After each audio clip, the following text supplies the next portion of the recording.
Okay, I know how this is gonna sound, but hear us out. We put a lot of thought into this, and Star-Lord is the key to all of it. You see, Marvel Studios' Guardians of the Galaxy Volume 2 is being released to theaters and record stores around the world. It's where we discover what antics the Guardians have been up to since they banded together, how they expanded their roster, and the nature of Star-Lord's origins. I'm not Terran? Your mother was of Earth. Your father, well, he's something very ancient we've never seen here before. We also discover how his lineage makes him special. So far, he's the only mortal who's ever been able to hold an Infinity Stone and live to tell about it. The last one has been able to harness the power of Infinity Stone, was seen in Marvel's last film, Doctor Strange. Kamar-Taj's Keeper of Knowledge reminds Stephen Strange that he has a gift for the mystic arts, after becoming Sorcerer Supreme by succeeding the Ancient One. The rest of the Ancient One's children remind him it takes more than a studious mind to master magic. He was made for it. He was made to be the new figure of something very ancient? Sound familiar? He's something very ancient. Just how old are these parental figures? Certainly older than Glenn Close. I was thinking more like older than their civilizations. Even older than their planets? Perhaps. Older than the universe? Before the universe, there were six singularities. Upon creation, they forged into concentrated ignites. Ignats. Ignites. Ignats. Ignites? Ignats. They were forged into things as solids, except for the one that's a liquid or an ether. These stones, it seems, can only be brandished by beings of extraordinary strength. How does one brandish such powerful MacGuffins? Most villainous beings prefer to embed them into objects they can wield in their hands. And then there's Thanos, who's plotting to shine them up and wield them on his hand. But what if there are other beings who find another way to hold the forces of the universe, conceivably with more internal extraordinary strength? What if they are Infinity Gems? And I don't mean to say that they are actual gems, or even intergalactic sentient rocks in human-like form. No, think of them more as cosmic entities who embody a facet of the universe. Maybe they descend from some primordial entity, or a highly evolved being who gave gems a soul, or the Celestials, and the Celestials descend from those other things. Whatever it may be, these Infinity Gem people have handed down their power to these new, more rough around the edges, Infinity Stone heroes. It's no coincidence these gems are coming into play within the Marvel Cinematic Universe, just as a new lineup of heroes is about to come in to play with them.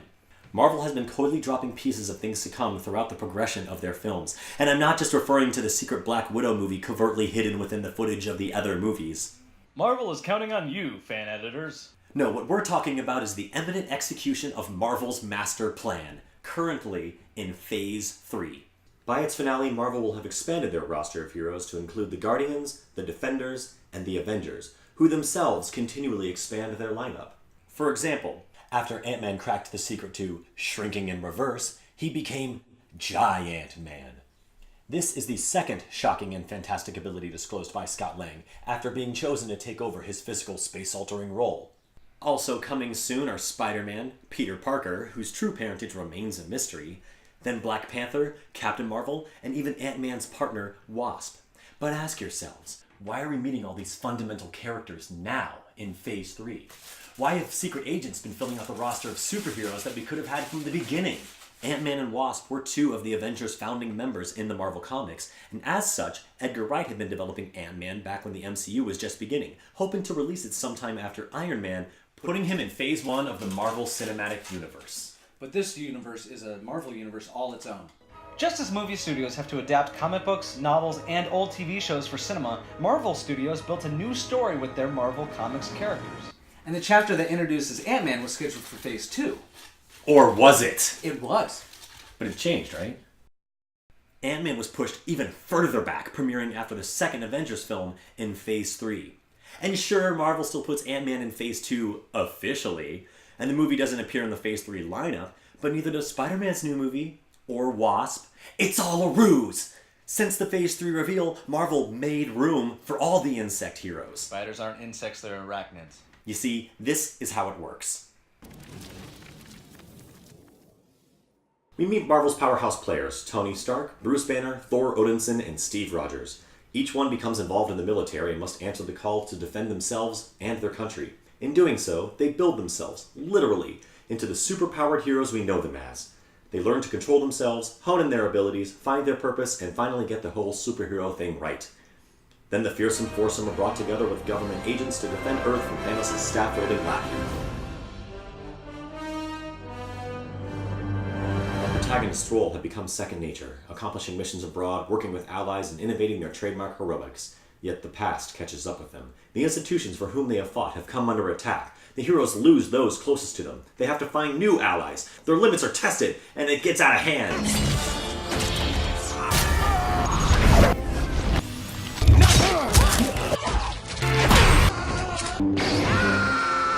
But after a bit of atonement, they reunite with their roots, rebuilt.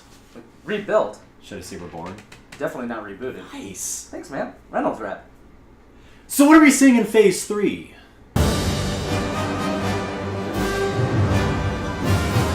These heroes are unsatisfied with the way their skills have been utilized, so they break away from tradition, and in doing so, cross a bizarre threshold they were unprepared for.